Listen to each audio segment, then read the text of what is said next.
An electric dryer that isn't heating up can be caused by power supply issues, a blown thermal fuse, or a damaged heating element.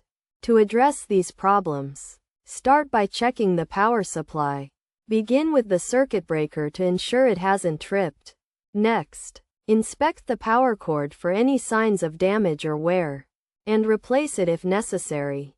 Then, use a multimeter to measure the voltage from the wall socket, as most dryers require a voltage of between 210 and 240 volts. If the reading is low, it's best to call an electrician. If the issue is a blown thermal fuse, unplug the dryer, remove the rear panel, and disconnect the wires connected to the fuse. Remove the fuse's mounting screw.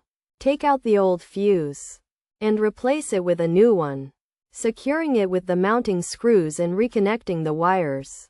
Once this is done, reattach the back panel and restore power to the dryer. If the heating element is damaged, unplug the dryer, remove the rear panel, and disconnect the thermostat and wires connected to the element. Remove the old element, align the replacement part, and reconnect the thermostat and wires. Finally, replace the rear panel and restore power to the dryer. By following these steps, you should be able to identify and fix the issue with your electric dryer.